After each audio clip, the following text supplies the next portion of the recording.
길은 가야 한다. 권혜수. 언제나 그러하듯 베개에 반듯하게 머리를 눕히고 그녀는 잠들어 있다. 밤 2시의 어둠까지도 반사할 듯한 희다못해 창백한 피부와 독특한 감동을 주는 섬세한 얼굴과 목에 선 하루도 그 아름다움에 질투를 느끼지 않은 적이 없었던 얼굴이 무방비 상태로 지금 나의 사리 앞에 잠들어 있다. 그녀가 오만하게 고개를 쳐들고 스스로 원하는 곳을 다녔을 때에도 그 요요한 목 깊숙이 비프 스테이크 포크를 꽂고 싶은, 그리하여 그 생명의 정점으로부터 뿜어져 나오는 붉은 피를 보고 싶은 욕망에 나는 자주 몸을 떨었었다. 죄란 문 뒤에 교활하게 숨어있는 한 마리 맹수와 같다. 어느 때고 문을 여는 인간을 덮치려고. 나는 과도를 쥔 오른손에 쥐가 나도록 힘을 준다. 내 손은 어쩔 수 없이 떨리고 있었다. 조금이라도 이 떨림을 방치했다가는 나는 다 준비된 살인을 감행할 수 없을지도 몰랐다. 나는 그녀 앞으로 한 발 더 다가선다. 이제 내 운명은 여기서 돌이킬 수 없다는 것을 느낀다. 돌아서기엔 그녀가 너무 가까이 있었다. 나는 잠시 호흡을 가다듬기 위해 눈을 감는다. 나는 지금 내가 악마에 사로잡혀 있다는 것을 너무나 명료하게 알고 있다. 아니, 사로잡혀 있는 것이 아니다. 악마는 인간이 그에게 허용해 준 힘밖에 가지고 있지 못하니까. 죄가 아무리 문 뒤에 도사리고 앉아 인간을 덮치려는 욕망을 가지고 있다 해도 인간은 죄를 다스린다. 나는 눈을 뜬다. 그리고 그녀의 목 깊숙이 칼날을 꽂았다. 모든 것은 순간에 끝났다. 그녀가 비명을 질렀는지 붉은 피가 솟구쳤는지도 알 수 없었다. 내가 느낀 것은 오직 암흑뿐이었다. 그 속에서 나는 생각했다. 내 손으로 준비되기 전부터 이 살인은 존재하고 있었다고 말이다. 신은 이 문제를 참작해야 할 것이다. 탁! 아파트 문의 투입구 닫히는 소리에 나는 번쩍 눈을 뜬다. 앞을 가로막는 어둠. 나는 잠시 멍멍한 채로 어둠 속에 눈을 뜨고 있다. 눈이 어둠에 익으면서 서클 라인을 씌운 둥근 가시에 서서히 들어오고 반쯤 커튼이 드리워진 창의 희미한 윤곽과 다시 탁 투입구 닫히는 소리. 그 소리는 현실의 소리였다. 나는 비로소 내가 내 방 내 침대 위에 누워 있다는 것을 안다. 나는 눈앞에 오른손을 들어본다. 과도도 들지 않고 죽음의 피도 내 손엔 묻어있지 않았다. 꿈이었다. 꿈이었다는 것을 안 순간 나도 모르게 깊은 안도의 숨이 새어나오고 온몸에 뒤늦게 진땀이 배어난다. 조금 전의 사리가 너무 생생해서이다. 더구나 그 사리는 내가 날마다 눈을 뜨고 꾸는 꿈이기도 했다. 세 번째 투입구 여닫히는 소리에 나는 텔레비전의 시간을 본다. 새벽 4시 10분, 4시 11분을 전후해서 3개의 조간신문은 어김없이 현관에 떨어진다. 신문을 가져오기 위해 나는 몸을 일으킨다. 냉장고에서 꺼낸 보리차 한 컵을 단숨에 다 마시고 현관으로 가다가 그녀의 방문을 돌아본다. 방문은 고요하게 닫혀 있다. 나는 잠깐 그녀의 방문을 바라보고 섰다. 그러다가 급히 방 안으로 다가가 방 안의 기척에 귀를 기울인다. 평소처럼 안에서는 아무런 기척도 없다. 자지 않을 때도 그녀의 생활은 그림자 같다. 조심스럽게 손잡이를 돌려본다. 문은 잠겨 있지 않았다. 나는 문득 실망과 안도를 동시에 느낀다. 문을 닫아 걸고 그녀가 싸늘한 시체로 누워있기를 바랐을까. 문을 밀고 들어서자 방 안의 목소리가 먼저 나를 맞는다.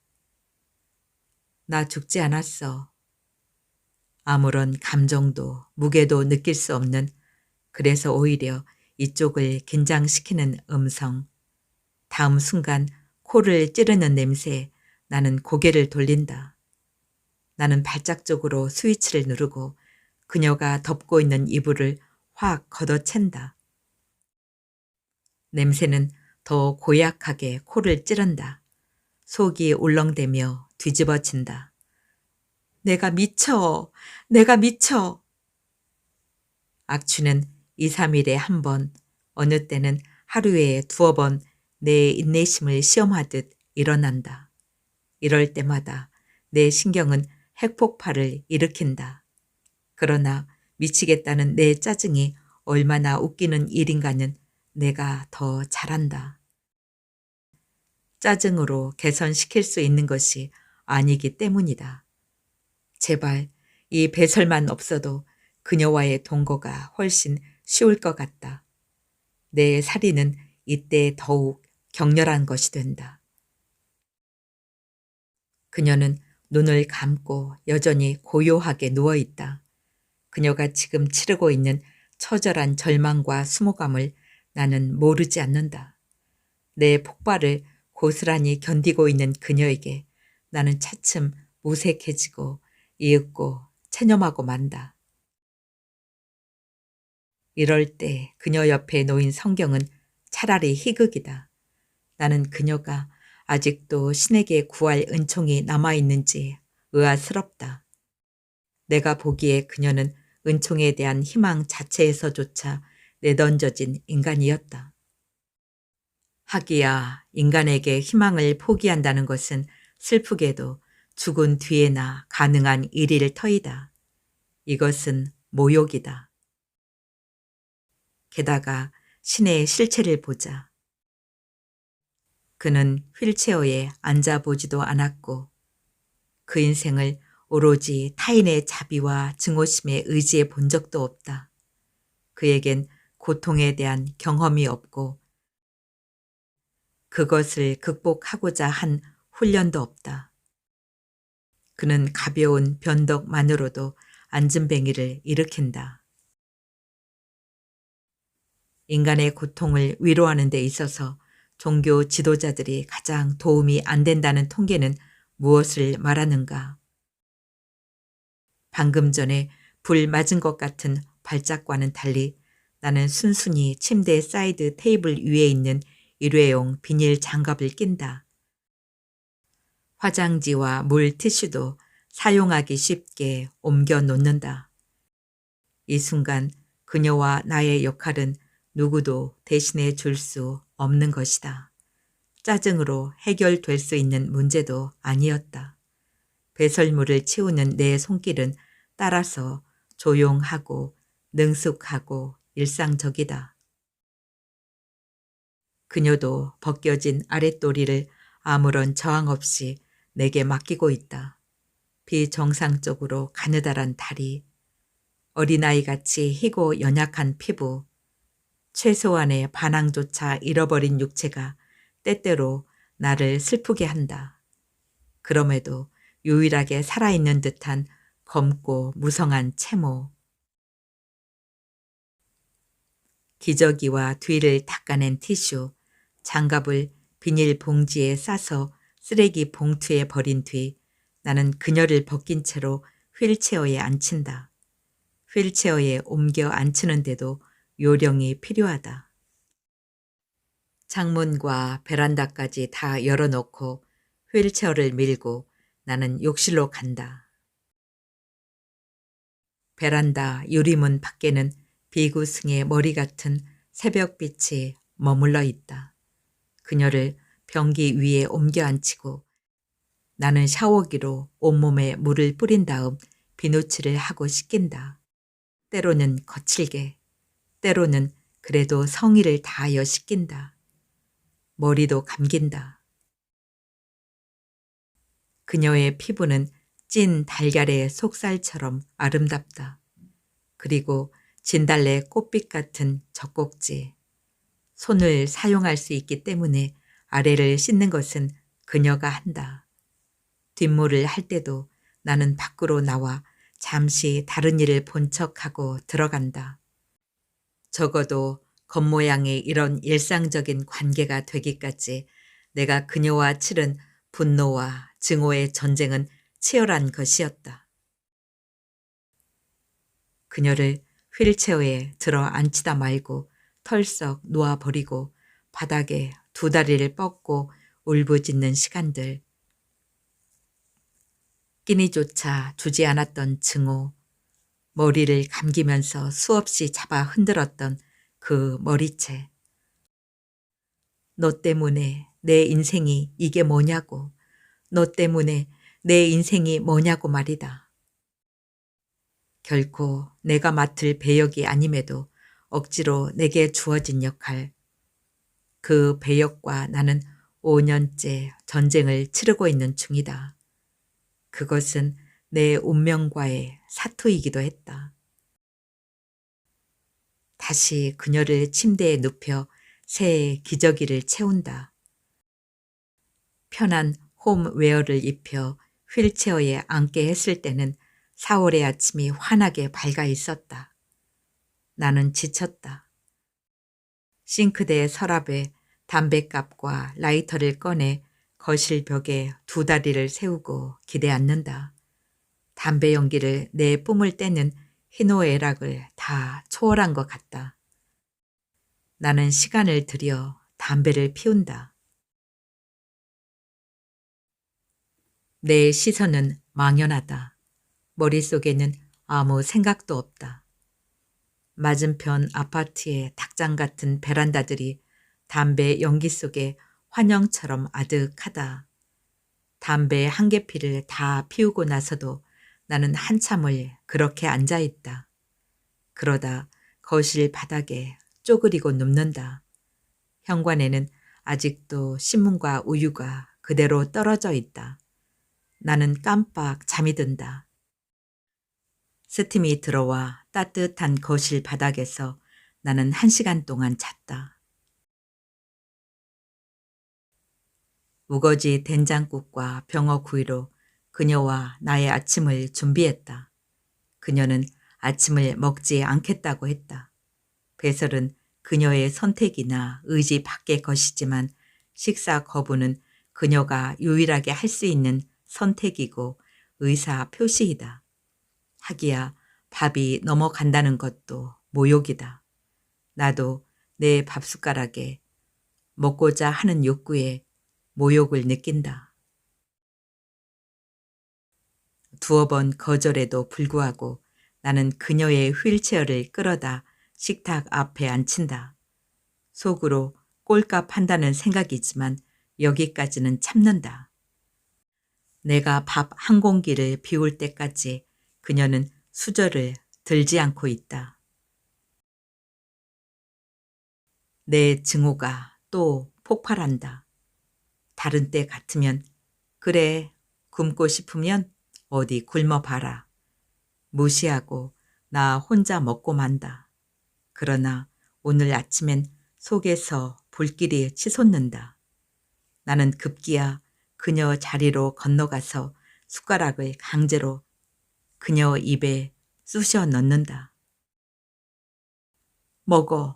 먹으란 말이야. 나도 당신이 죽어 없어졌으면 좋겠지만 굶어 죽게 놔둘 순 없어. 당신 때문에 당신 먹여 살리느라고 내 인생이 이 모양인데 내 앞에서 굶어 죽겠다고? 어림도 없지.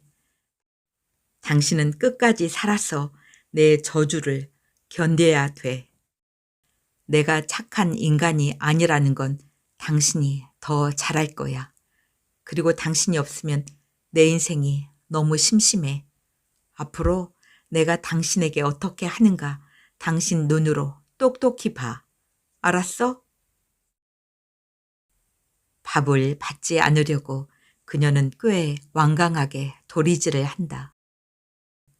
그 바람에 국그릇이 식탁 밑으로 퍽썩 엎어진다. 모노륨 바닥을 제멋대로 미끄러져 간 국물이 내 발을 적신다. 의외의 반항이다. 내 공격은 한층 감정적이 된다. 나는 다시 한 숟가락을 떠서 그녀의 입을 강제로 벌린다. 그녀는 여전히 입을 앙 다물고 도리질을 한다. 밥알이 여기저기 흩어진다. 밥을 넣으려 하고 받아 먹지 않으려 하는 실랑이가 한순간 격렬하게 이어진다. 그런 어느 순간 그녀가 입속에 들어간 밥을 확 내 얼굴에 내뱉는 뜻밖의 사태가 벌어진다. 나는 멈칫했다가 그녀의 뺨을 얼굴이 돌아가도록 세차게 후려쳤다. 그리고 씹어 뱉었다. 개 같은 년, 아무리 앙탈을 부려도 네 운명은 내 거야. 한순간도 잊지 마. 성경을 읽으며 앉아있는 그녀의 곧은 목덜미를 볼 때마다 나는 그녀가 신을 저주하며 쓰러지길 바랐다. 그녀는 한순간 얼굴이 돌아간 채 가만히 앉아있다. 얼굴에 묻은 밥풀을 뜯어내며 나는 모욕감을 쉽게 사귀지 못한다. 다시 한번 말하지만 잊지 마. 네 운명은 내 거야. 내 맘대로 한다고. 죽어도 내가 죽일 거야. 내 악쓰는 소리를 뒤로하고 얼굴을 든 그녀가 휠체어를 밀어 주방을 나간다. 그 장면은 마치 내게 소리가 끊어진 텔레비전 화면의 슬로우 모션을 연상케 한다. 갑자기 싸움의 상대를 빼앗긴 나는 우르르 달려가 휠체어를 낚아채 패대기 치고 만다. 휠체어와 그녀가 거실 바닥에 함께 나동그라친다. 내가 일으켜 주지 않으면 그녀는 평생을 그렇게 누워 있어야 할 것이다. 그래도 내 울분은 사그러 들지 않는다. 남은 것은 내가 나를 찢는 것이었다. 나는 그 자리에 털썩 주저앉아 어린애처럼 두 다리를 바둥거리며 통곡을 터뜨렸다. 그러나 내가 나를 찢는다고 해서 운명이 그녀의 똥을 치워주지도 않고 휠체어에서 일으켜 세워주지도 않는다는 것을 너무도 잘 알았다. 청바지에 티셔츠를 걸치고 원고가 든 가방을 메고 나는 11시쯤 집을 나선다. 아침 대신 두통약을 2알이나 먹었다. 울고 난 뒤의 두통은 쉽게 가라앉지 않는다. 엘리베이터 안에 거울에 비친 화장기 없는 얼굴이 벌써 메말라 있다. 침으로 입술을 추겨본다. 로즈라도 바르고 나올 걸 그랬나 싶다. 지하철역 플랫폼에서 영화 주간지 하나를 사들고 기차에 오른다. 출근 시간이 지난 뒤에 지하철 안은 빈자리가 여기저기 남아있다. 대충 넘겨보던 영화 기사 안에서 문득 시 하나를 발견한다. 아침마다 밥벌이를 위하여 거짓을 파는 장터에 간다. 희망을 품고 나는 장사꾼들 틈에 끼어든다. 마치 이 아침 나를 두고 쓴 시 같아서 실소가 나온다. 커피숍에는 감독 외에 뜻밖에도 사장이 나와 있었다. 내가 통 유리 앞에 자리에 앉자마자 사장이 말했다. 아니, 우리 이쁜 이 작가 얼굴이 영 못쓰게 됐구먼. 내가 영양 보충 좀 해 주어야겠는데. 감독은 말이 없다. 색바랜 카키색 모자 아래서 그의 얼굴은 피곤해 보인다. 그는 과묵한 사람이다. 그가 포르노 비디오 감독이란 것이 나는 자주 슬프다. 그의 과묵과 때때로 언뜻 드러나 보이는 고급 취향과 지금 그가 몸을 담고 있는 저급한 외설이 어울리지 않아 보여서다. 그의 피곤은 기본적으로 그의 삶 자체에 대한 피곤이라는 것을 나는 안다. 반면에 50대 초반의 사장은 작고 당당한 체구에 에너지가 넘친다. 어디로 튈지 모르는 럭비공 같다. 나는 사장의 말에 대꾸하지 않는다. 그런 류의 대사는 무시하는 게 최고니까. 안녕하세요. 사무적인 인사만 한다. 이 작가하고 신 감독이 너무 수고하는 것 같아서 내가 점심 사주러 나왔어. 사장이 말한다. 나는 실수한다. 그는 그렇게 선심을 쓰는 사람이 아니다. 무슨 꿍꿍인가. 사장은 철저한 장사꾼이다. 아니, 장사꾼의 정당한 철학조차 없다. 그에게 있어 작가나 감독은 단순히 머슴일 뿐이다.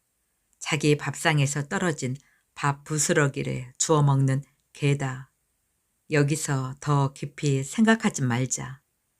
너무 많이 생각하는 건 비극이다. 감독은 역시 말이 없다. 그는 뭔가를 생각 중인 것 같다. 그의 눈이 그 생각을 따라가느라 안으로 향해 있다. 사장은 나와 감독의 의견을 묻고 커피 석 잔을 주문한다. 나는 가방에서 시나리오를 꺼내 감독에게 준다. 많이 넣었지, 이 작가? 영화에 있어 그의 유일한 관심은 섹스 씬이 몇 번 나오느냐이다. 나와 처음 만났던 날도 그는 엄지손가락을 검지와 중지 사이에 쑥 넣어 보이며 감독에게 말했다. 이번엔 몇 번이야? 너무 노골적이어서 나는 구토를 느꼈었다.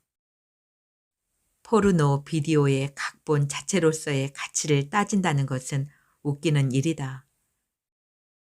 그것은 단지 섹스신이 들어갈 부분을 지정해주는 작업표 정도다.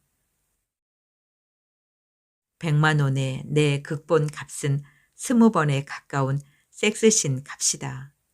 회당 5만 원 정도. 그거야 제가 할 일이 아니죠. 나는 정직하게 대꾸한다.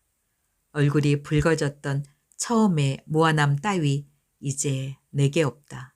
그러나 구토는 점점 심해진다. 어느 날엔가는 한꺼번에 왕창 토해냈었다. 너무 많은 것을 보고 듣는 것도 비극이다. 나는 감독을 본다. 그는 대충 시나리오를 넘겨보고 있다. 역시 피곤한 자세다. 촬영을 시작하기 전 암중 모색을 할 때의 감독들은 몹시 게을러 보이는 특징이다. 나는 그의 얼굴을 살핀다. 원고를 넘겨주고 바로 옆에서 감독이 그것을 읽을 때의 긴장은 고약한 것이다. 이 긴장이 싫어 이 짓 그만해야지 생각할 정도로. 감독이 시나리오를 덮는다. 반쯤 읽은 것 같다. 이렇다 할 표정도 없다. 작품 내용은 이미 그와 내가 충분히 상의를 했었다. 셋은 각기 따한 생각을 하며 커피를 마신다. 나는 2년째 포르노 비디오 극본을 쓰고 있다. 4번의 신춘 문예와 3번의 장편 소설 공모에서 낙선을 한 뒤였다. 그만큼 생계가 절박했기 때문이었다. 작가가 되는 문제는 유보할 수 있어도 먹고 사는 일은 유보할 수 없는 문제였다. 처음 안면을 내세워 극본 제의를 받았을 땐 말한 사람을 잡아먹을 듯이 펄펄 뛰었었다. 그러나 결국 가명을 내세워 쓰기로 했다. 눈 뜨고 아웅이었다. 이름만 감추었을 뿐 나는 치열했다. 배가 고팠기 때문이다. 배가 고픈 동물은 아름답다. 살고자 하는 욕구에 정수에 서 있기 때문이다. 여기에는 어떤 사치나 치기도 없다. 동시에 나는 고독했다. 모든 생존은 철저하게 혼자의 것이기 때문이다. 그 바닥에서 신감독을 만난 것은 작은 행운이었다. 그는 충무로의 제도권 영화에서 실패하고 이곳으로 들어왔다. 역시 먹고 살아야 했기 때문이다. 아내와 두 아이를 먹여 살리는 일이 그의 예술이고 우주였다. 우리는 서로에게 연민을 느꼈다. 그는 나의 생존의 조건을 동정했고 나는 그의 생존의 조건을 이해했다. 세상이 어느 의미에서는 삶 자체가 엔터테인먼트화 되는 판국에 그와 나는 아직도 단순히 먹는 자체를 고민한다. 무얼, 어디서, 어떻게 먹을까가 아니다. 지금 내 관심은 오로지 새끼 밥을 어떻게 조달해야 하느냐이다. 예술? 숭고? 나는 어느 때부턴간 그것을 똥이라고 생각하게 됐다. 그러나 오해하지 말라. 이것은 먹을 수 없는 포도를 씌어서 먹지 않겠다는 것과 같으니까 나는 그것들을 너무나 소망한다. 섹스 신은 몇백 번을 집어넣는다 해도 내 스스로 생각하는 윤리에 마지노선은 있다. 삶이 영화의 모델이 아니라 영화가 삶의 모델이 된 세상이다. 그걸 생각한다면 내가 하는 작업에 최소한의 두려움은 가져야 하니까. 점심하러 나가지? 세 사람은 커피숍에서 가까운 한식집으로 자리를 옮긴다. 감독은 피곤한 표정을 풀지 못하고 있다. 사장의 의외의 선심에 신경이 쓰이는 기색이다. 혹시 어디 불편한가 해서 내가 어디 아프냐고 물었다. 아니, 그는 선선히 대답했다. 그럼 얼굴 좀 푸세요. 풀지 뭐. 그는 자기의 얼굴을 쓱쓱 문지른다. 시나리오 어때요? 집에 가서 차근히 읽어봐야지.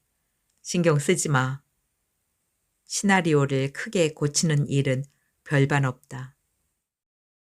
어차피 격조를 포기한 작업이어서 편하게 풀어놓고 쓴다. 조금 미흡한 부분은 필력이 꽤 있는 신감독이 콘티를 짜면서 고친다. 한 달에 한 편 정도의 시나리오를 나는 쓴다. 그 작업을 거의 신감독과 하고 있다. 포르노 시나리오를 쓰면서 나는 가끔씩 엉뚱한 생각을 하곤 한다. 밤마다 이 지구를 뒤덮는 섹스의 양은 얼마만큼의 무게일까 따위에 한순간에 지구의 표면을 기하학적인 무늬로 수놓을 섹스의 다양한 체위들에 대해서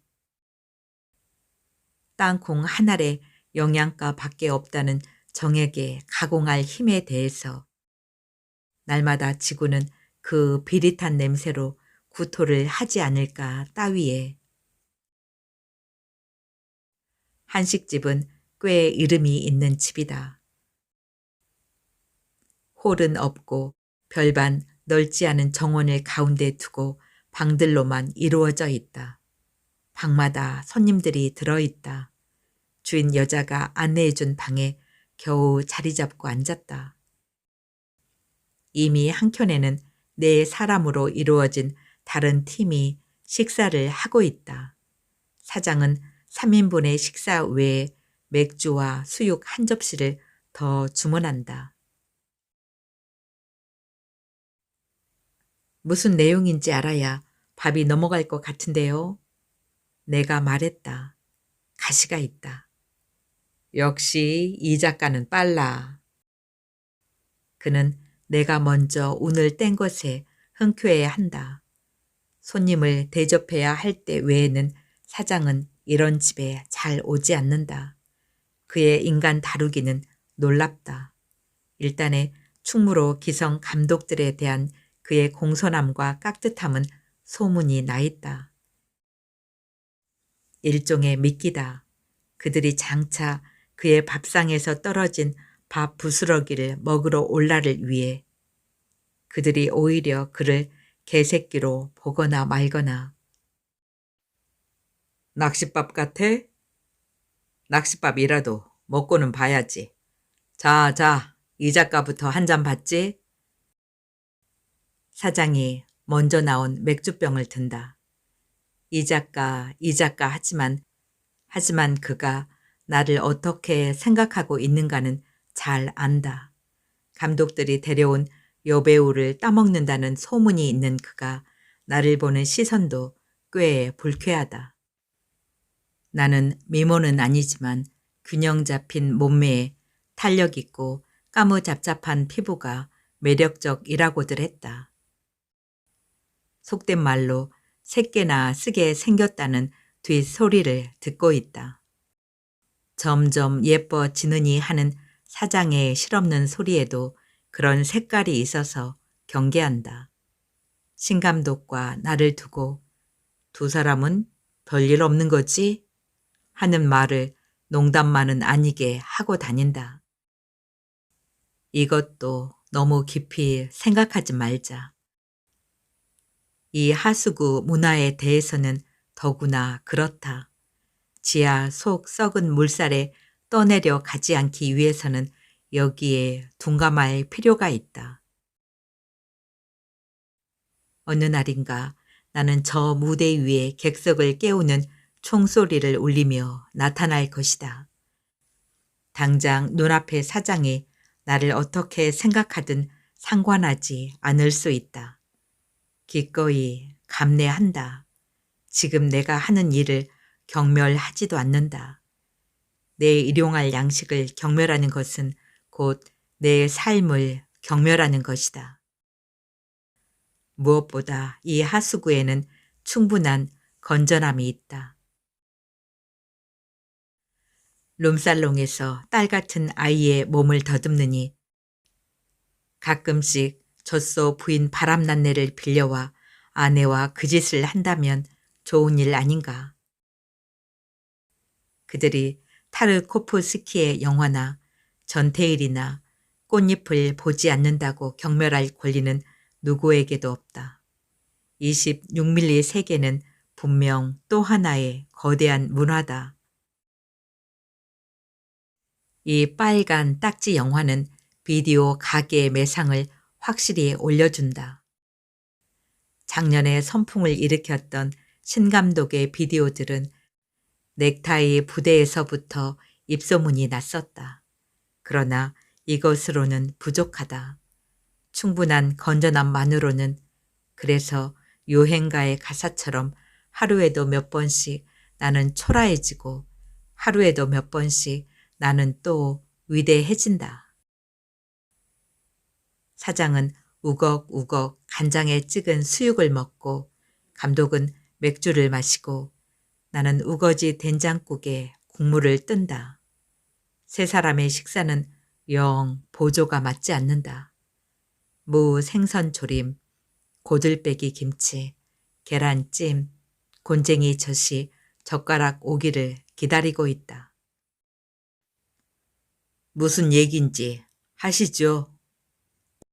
신감독이 먼저 운을 뗀다. 사장은 수육을 한 점 더 먹고 나는 따라 놓은 맥주를 마신다. 맥주는 이미 시원한 맛이 사라졌다. 신 감독 작품도 이번에는 상하로 만드는 게 어때? 사장이 말했다. 만드는 게 어때? 정중하지만 이건 곧 만들 나이다. 사장으로서는 신 감독을 대접하는 것이다. 그의 집에서 신 감독이 제일 작품을 많이 만들었고 그의 비디오가 제일 인기가 있다. 신 감독은 비디오 업계에 이를테면 스타 감독이다. 그럼 시나리오를 다시 써야죠. 신 감독은 순진하다. 아니, 순진한 척한다. 다른 회사에서는 대개 감독들이 이미 상하편을 만들고 나와 신 감독이 속해 있는 인필름에서도 몇몇 감독이 상하편으로 출시를 하고 있다. 제대로 된 시나리오에 제대로 된 상하편을 만들려면 그거야 거절할 이유가 없다. 문제는 한 편 분량을 같은 제작비로 조금 넉넉하게 찍어서 편집 과정에서 두부 모 자르듯 반으로 딱 자른다는 것이다. 그것이 상하편이다. 사장은 지금의 시나리오에 섹스씬 몇 개 더 넣으면 상하편이 되는 것으로 생각하고 있다. 대개 사장들이 그렇다. 신 감독이 이제까지는 그렇게는 못한다고 버텨왔다. 결국 올 것이 온 것이다. 여기서 더 버틴다면. 그럼 신 감독하고 우리 회사는 맞지 않는 것 같구먼. 그것으로 그만이 될 수도 있다. 스타 감독이라고 그래도 마음에 드는 작품을 하게 하고 이렇게 정중하게 제의를 하는 걸 오히려 감사해야 할 판이다. 점심을 사면서 그의 의견을 얘기할 만큼 사장은 정중한 사람이 아니다. 실상 그렇게 정중해야 할 사항도 아니다. 정중함으로써 사장은 신 감독이 더 이상 거절하지 못하도록 덫을 놓고 있다. 신 감독, 내 사정 좀 봐줘. 사장이 짐짓 하소한다. 나도 어쩔 수 없어. 제작비도 그렇고 다른 감독들 눈도 있고. 다른 감독들 핑계는 짐짓해 보는 것이다. 제작비 타령도 설득력이 없다. 신 감독은 담배 연기를 푹 내뿜는다. 일단 이번 작품만이라도 그렇게 하자고. 신 감독이 더는 버틸 자리는 없어 보인다. 배우들도 개런티 문제만 들고 나오면 다른 회사로 가보시죠 하면 그만이었다. 처음 포르노 시나리오를 쓰면서 편당 제작비가 2천만 원 정도라는데 나는 너무나 놀랐다. 비록 고정 지출을 제외한 액수라고 해도 나로선 이해할 수 없는 액수였다. 2천만 원으로 비디오 한 편이 가능한 이유는 이랬다.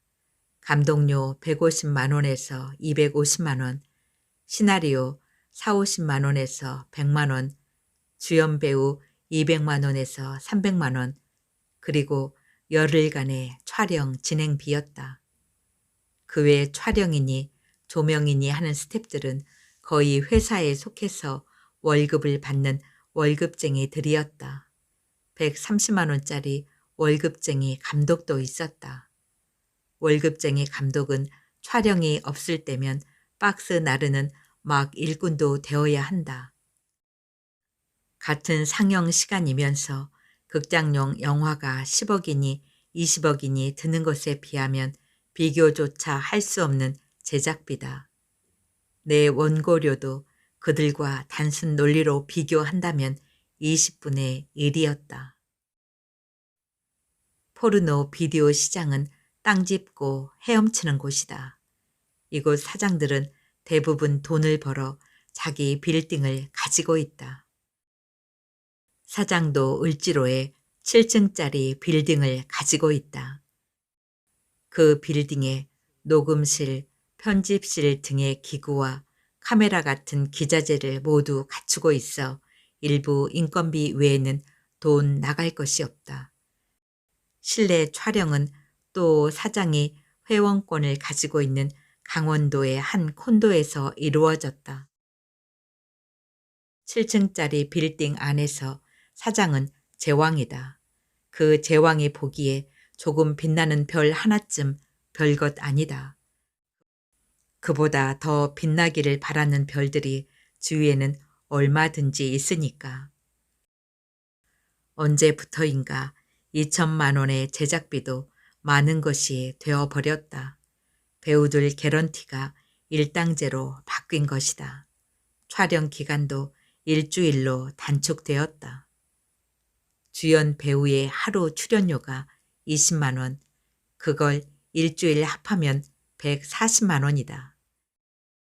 200만 원이나 300만 원에 비해서 어처구니 없이 내려간 액수다.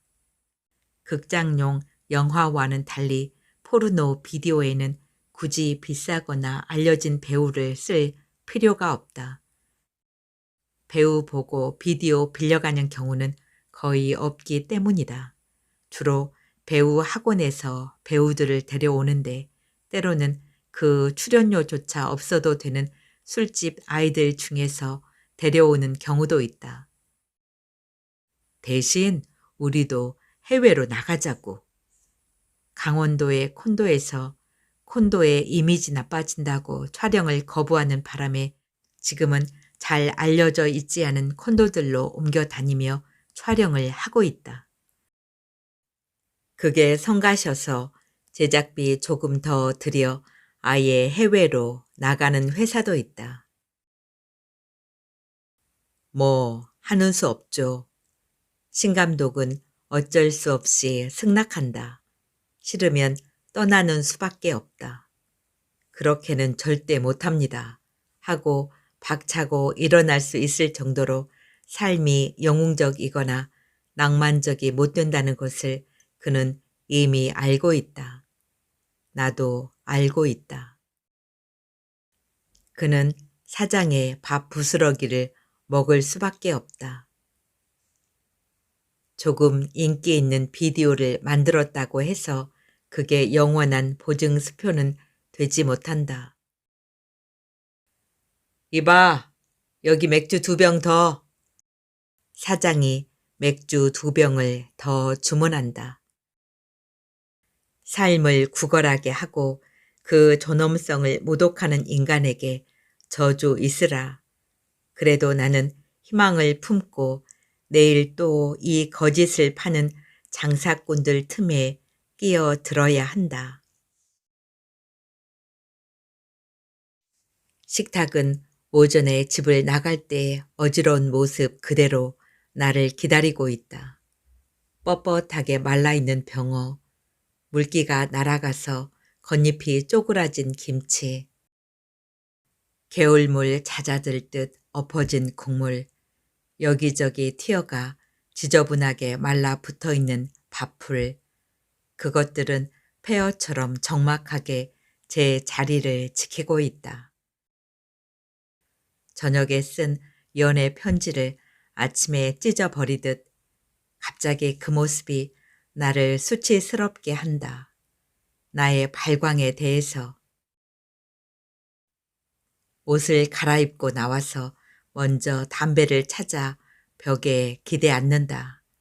담배 연기를 내 뿜을 때만큼은 다시 평화롭다. 멀리 야트막한 언덕 위의 작은 교회에서 울리는 종소리를 듣는 것 같다. 운명과 그 운명의 동아줄을 쥐고 있는 신과 모두 화해한 느낌이다. 이 위안의 신화를 누가 말살하려 하는가. 밤중에 독한 소주를 마시며 산이라면 넘어주고 강이라면 건너주마. 혼자 유행가를 중얼거리는 것도 괜찮다. 그래, 산은 넘어주고 강은 건너주지 뭐. 그거 간단한 거 아니야? 한 계피를 더 피운다. 이것은 특히 일전을 불사해야 할 때의 준비 자세다. 눈앞에 있는 지저분한 것들과 나는 지금부터 일전을 치러야 한다. 담배를 끄고 독립운동하듯 분연히 일어서며 그녀의 방문을 열어볼까 하다가 그만둔다. 죽어도 상관없다는 오기가 순간적으로 팽팽해진다. 너의 지옥은 네가 만든 것이다. 너는 괴로워할 만큼 괴로워해라. 그보다 그녀가 다시 향기롭지 못한 냄새를 풍기고 있을까봐 나는 더 겁난다. 지금 그 냄새를 맡았다가는 아침보다 더 폭발할 것 같기 때문이다. 그렇다고 내가 그녀를 끝도 없이 증오만 하는 것일까? 증오하면서도 우리는 서로의 삶 속에 너무 깊이 녹아들었다. 아니, 증오하다, 증오에도 지쳐 껴안을 수밖에 없는 숙명 같은 것. 그녀와 나는 그것이다. 그렇다고 해서 내가 그녀에 대해서 문득 이런 위대한 포용력을 가지고 있다고 해서 그녀에 대한 나의 맹렬한 증오와 원망이 덜해지는 것은 아니다. 나는 그녀를 여전히 증오하고 그녀에 대하여 여전히 분노한다. 그녀가 내 인생에 간 어처구니 없음에 대하여, 참을 수 없음에 대하여, 밥풀이 묻어있는 병어와 김치, 고두밥이 된 대궁을 한꺼번에 비닐봉지에 싸서 버리고 그릇들을 개수통에 담가 놓은 뒤 나는 씩씩대며 청소를 시작한다. 겨우 23평의 공간이지만 한번 시작했다 하면 청소 하나도 땀을 뻘뻘 흘리며 해야 직성이 풀린다. 이 맹렬함에 내 스스로 숨이 막히지만 이 맹렬함이 나를 지탱시켜 주는 힘이메리야. 굶어서 얼어 죽더라도 산적 높이 올라가는 표범이고 싶다고? 똥 같은 소리다. 산 기슭에 썩은 고기를 먹고서라도 철저하게 그 생존을 책임지는 하이에나. 그 하이에나가 나는 더 좋다. 나는 하이에나다. 시골 천방이나 논뚝길에 숨막히게 뻗어있는 며느리 및 쇳개풀의 그 징한 생명력은 또 어떤가. 그녀의 방도 청소는 하지 않을 수 없다. 방문을 열며 청소기를 밀고 들어간다. 다행히 냄새는 나지 않는다. 그래도 하루에 3번은 기저귀를 갈아 채워야 한다. 그녀는 휠체어에 앉아 고요하게 성경을 읽고 있다. 아, 그 찬란한 고요함.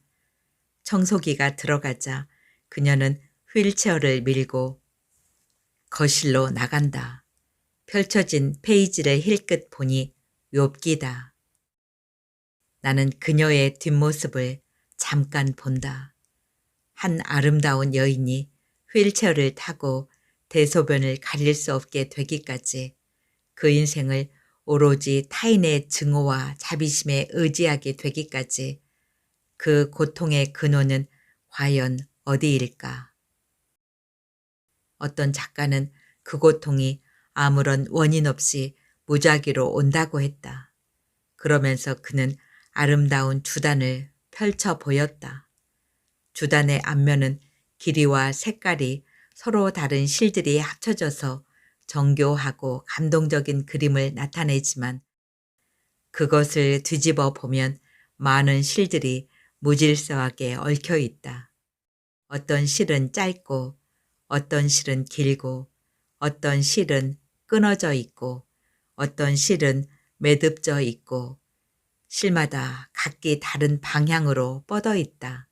그 이유는 어떤 실이 다른 실보다 특별히 더 나은 대접을 받을 만해서가 아니라 단지 주단의 무늬가 각 실의 역할을 그렇게 필요로 해서라는 것이다.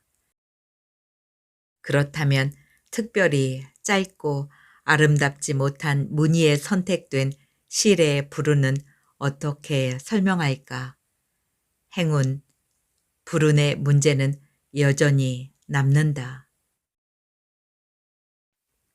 10년 전 그날 20살의 그녀가 빨간 기와를 인 2층 우리 집 대문 앞에 들어섰을 때 나는 순간적으로 아뜻했었다. 그 아뜻함 속에 이미 오늘의 비극을 보고 있었던 것일까? 분명 보았다. 그러나 이렇게 어처구니 없고 가혹하게는 아니었다. 삶이란 그렇게 가볍지도 무겁지도 않다고. 인생의 상상력은 언제나 인간의 상상력을 압도한다. 우리 집 정원에는 벚꽃과 목련이 흐드러지게 피어 있었고 나는 2층 내 방 창가에서 아버지와 함께 들어서는 그녀를 보고 있었다. 대문을 열어주러 나간 어머니가 두 사람을 맞았다. 나는 아래층으로 내려갔다. 현관에 아버지와 어머니, 그녀 세 사람이 들어섰다. 나는 다시 아뜩해졌다. 바깥의 봄날처럼 찬란한 젊음과 아름다움을 그녀에게서 동시에 보았다. 그 아름다움은 그러나 서늘하고 선해 보였다. 여윈 듯한 눈과 얼굴에 독특한 감동이 있었다. 아버지는 들떠있고 상기되어 있었다.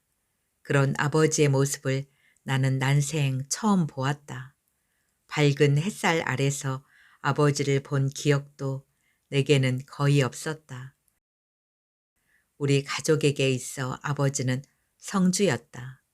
그처럼 위압적이었고 정말 성주처럼 얼굴을 보기 힘든 존재였다.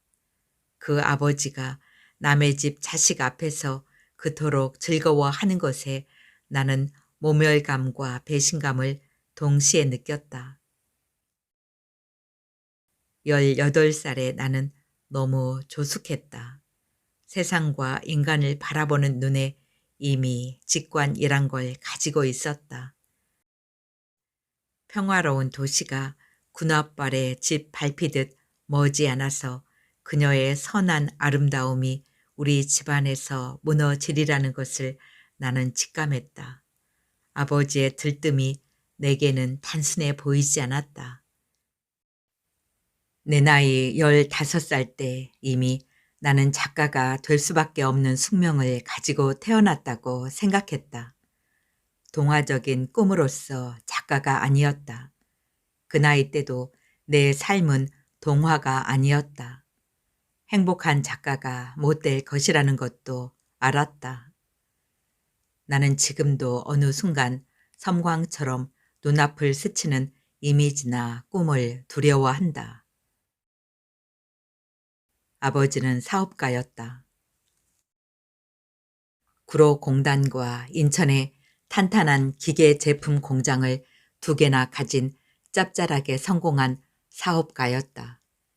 아버지의 귀가는 항상 늦었다.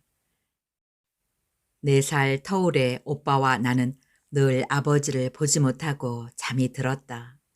들어오지 않는 날도 많았다. 그것이 순전히 바쁜 사업 때문이었는지 또 다른 이유가 있어서였는지 거기에 대해서는 나는 알지 못했다. 기실 나는 아버지의 귀가 여부에 대해서는 관심이 없었다. 집안에서의 숨막히는 아버지의 존재를 나는 증오했다. 아버지는 가족을 억압하고 독선적이고 부정적인 권력의 다름 아니었다. 그 권력에 가족 모두가 심한 내상을 입고 있었다. 나는 아버지가 차라리 독립운동을 하느라 집을 떠나 있거나 매일 파산을 하고 초라하게 돌아오는 편이 더 나을 것 같았다. 무능하고 소심했던 어머니는 생활의 대부분을 돌아오지 않는 아버지를 기다리는 고통과 외로움 속에서 견뎌야 했다. 그것은 살인문 부여잡고 님을 기다린다는 등의 안타깝되 낭만적인 영상은 결코 아니었다. 아버지를 기다리는데 절망한 어머니는 오빠와 내가 고학년이 되면서 매일 밤 골목 밖 외등 밑에서 학원이다 과외 수업이다 하여 늦게 돌아오는 우리 남매를 기다리는 것으로 자신의 운명을 집약하였다. 때로는 눈 속에, 때로는 빛 속에, 때로는 차가운 밤 안개를 배경으로 절망의 영상이었다. 그 영상을 내가 어떻게 나를 찢지 않고 감당할까? 불행한 부모는 불행한 자식을 만든다. 그러나 그때의 불행에는 아직 여유가 있었다. 얼마든지 낙원으로 되돌아갈 수 있는 그 여유가.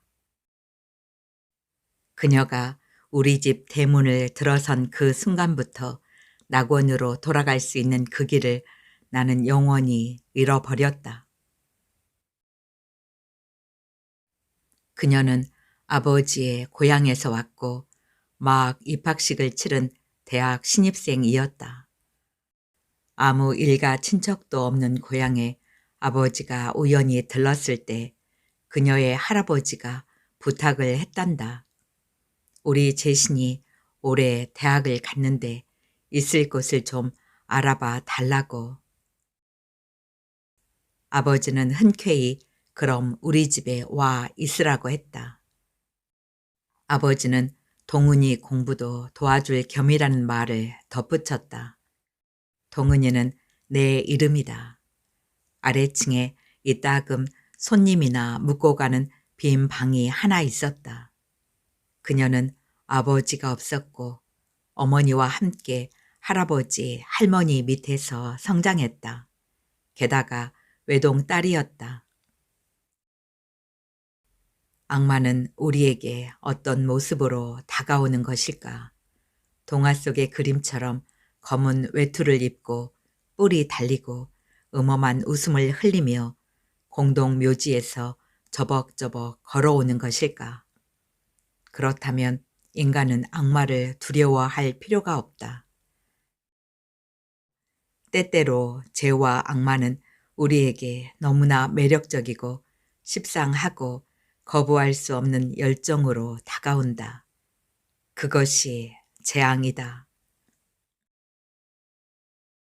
그녀에게 있어 아버지가 그러했다. 적어도 아버지는 제3의 여자들이 보기에는 매력적이었다.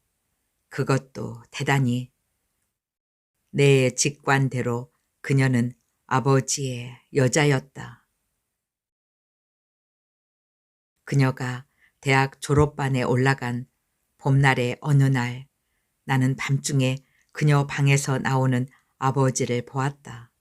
그때까지 집안에서의 두 사람은 너무나 자연스러웠고 투명하기까지 했다. 그때 이미 2년간이나 한 지붕 아래서 관계를 계속하고 있었는데도 인간에 대한 야비함. 그날 새벽녘 평소 자다가 한두 번 깨는 습관대로 나는 잠을 깼고 이상하게도 속이 더부룩했다. 찬물이 마시고 싶었다. 갈증까지는 아니어서 그대로 잘 수도 있었으나 일어났다. 밤중에 일어날 때마다 나는 나쁜 습관을 가지고 있었다.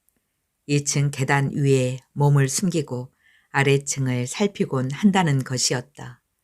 그녀 방에 직접 귀를 대보기도 했다. 조용히 문을 여닫고 계단으로 간 나는 흠칫 뒤로 몸을 숨겼다. 아버지가 주방 옆에 붙은 그녀의 방에서 나오는 순간이었다. 헉, 숨이 막혔다. 이 3초만 늦었어도 정확한 광경을 보지 못했을 것이다. 거실을 지나거나 안방문을 여는 아버지를 보았다면 그것은 목격이 못 된다. 한순간에 결정되는 인간의 운명에 나는 전율했다. 아버지는 어두운 거실을 그림자처럼 가로질러 안방이 아닌 자신의 서재로 들어갔다. 잠시 후 잠옷 바람에 그녀가 방에서 나와 발소리를 죽여 화장실에 들어갔고 곧 샤워기에서 쏟아지는 물소리가 들렸다. 샤워 시간으로는 너무 짧은 것이어서 나는 그녀가 뒷물을 한 것이라고 생각했다. 그녀가 화장실에서 나와 다시 도둑 걸음으로 방으로 들어갔다. 상황은 의심의 여지가 없었다. 그날 밤에 아버지는 아버지로서 최악의 부도덕까지 내게 보여주었다. 여기가 어딘가 아내와 자식이 함께 있는 공간이다. 계단 위에서 온몸과 의식이 불길에 쌓여 있던 나는 후들후들 계단을 내려가 노크도 없이 아버지의 방문을 열었다. 의자에 앉아 담배를 피우고 있던 아버지는 그녀인 줄 알고 왜 할 듯이 쳐다보다가 목이 굳어졌다. 나는 조용히 들어가 조용히 문을 닫았다. 그 다음 내가 무엇을 했겠는가. 아버지는 담배를 비벼 껐고 나는 침착하게 아버지 앞에서 옷을 하나하나 벗었다. 인간이기를 포기한 것 같은 아버지도 그 순간만은 어찌할 바를 몰라 했다. 너 왜 이러니? 그 옷 입지 못해? 아버지는 나지막하게 그러나 숨막히게 소리쳤다. 드디어 나는 알몸이 되었고 그리고 아버지에게 씹어 뱉었다. 아버지에게도 무서운 것이 있어요? 저도 여자예요. 이만하면 매력적이지 않아요? 그 순간만은 나도 인간이기를 포기했다. 아니, 아버지 앞에 드러낸 나의 알몸은 아버지의 권력에 대한 냉소였고 그 권위를 모조리 부정하는 것이었다. 눌려있던 용수철은 위험하다. 아버지 앞에서의 나는 눌려있던 용수철이었다. 언제 튀어오를지 모르던 그 용수철이 드디어 튀어오를 때를 찾았다. 나는 아버지에게 복수심 같은 걸 가지고 있었다.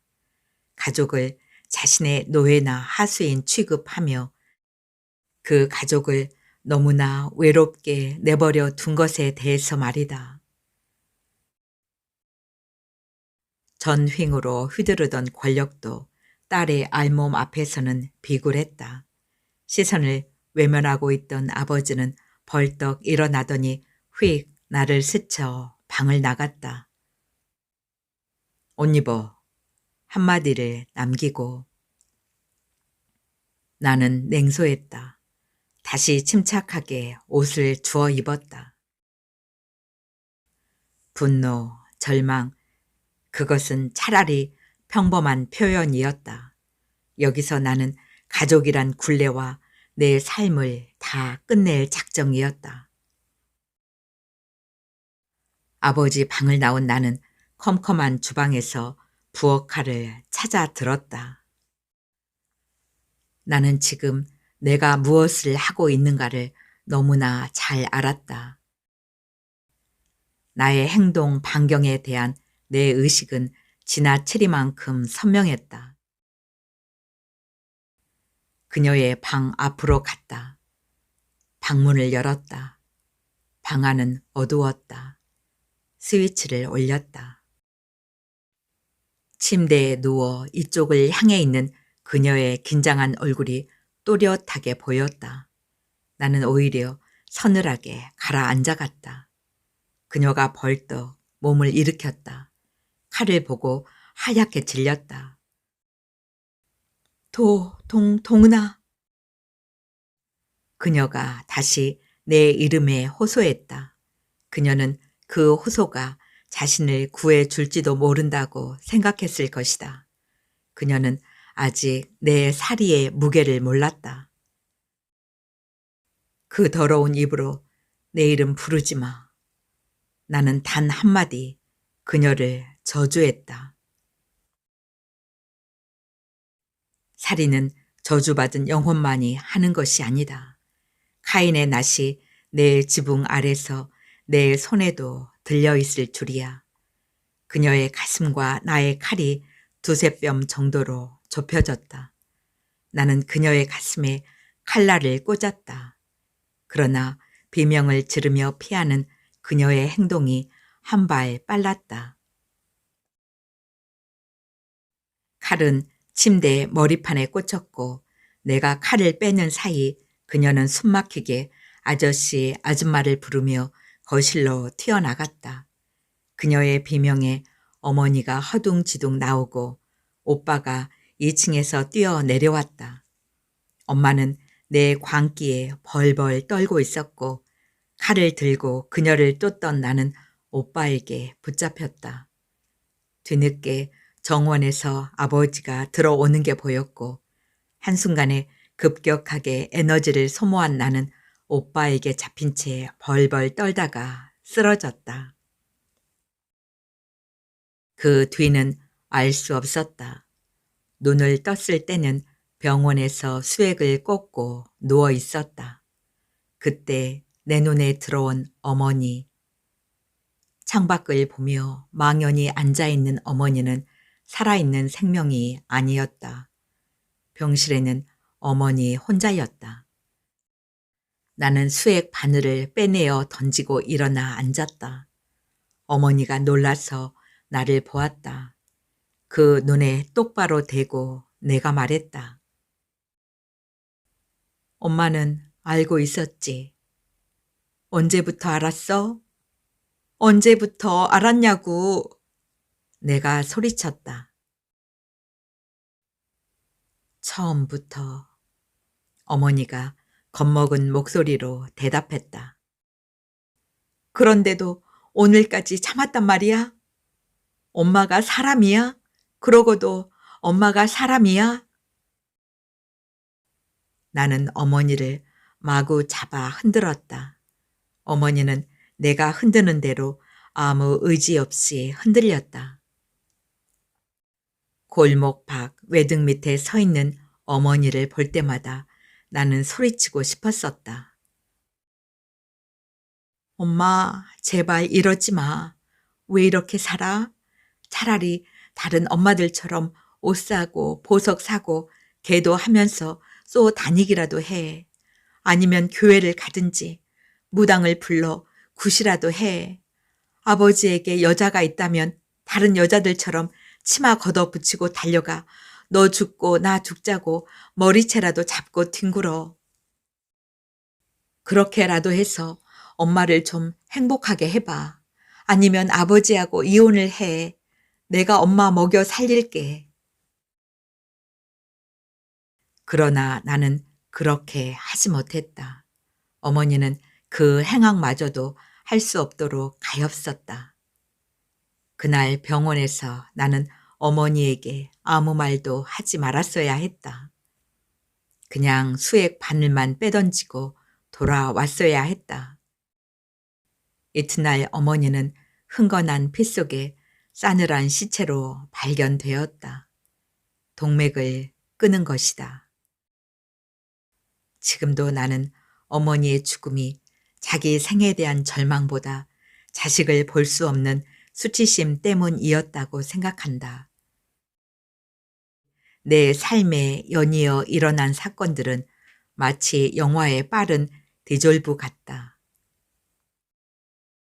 싸늘한 어머니의 시체 위에 아버지의 파산과 실종이 겹쳐졌고 자살을 위한 그녀의 교통사고가 겹쳐졌다. 어머니가 죽은 뒤에도 아버지와 그녀의 관계는 계속되었고 집을 나가 거의 부부로 살았다. 아버지의 실종은 의도적인 것이었다. 탈세가 어떻게 포착됐는지 세무조사로 아버지의 사업은 무너졌고 검찰을 피해 아버지는 자취를 감추었다. 그리고는 소식이 없었다. 오빠와 나는 아버지를 찾지 않았다. 채권자들에 의해 집도 날아갔다. 엄마처럼 소심해서 내 삶에서 항상 뒷풍경 같았던 오빠는 도피하듯 지긋지긋한 이 땅을 떠났고 그녀는 경춘 가도에서 강 아래로 차를 처박았다. 그 뒤 다시 두어 차례의 자살 기도. 그것은 선홍색 몽타주로 내게 각인되어 있다. 더 어처구니 없는 것은 그녀의 조부모는 늙었고 그녀의 어머니는 재가를 해서 그의 삶 전체가 덜컥 내게 던져졌다는 것이었다. 아버지는 6년째 실종 중이다. 그녀도 나도 아버지의 피해자였다. 독재 권력의 피해자였다.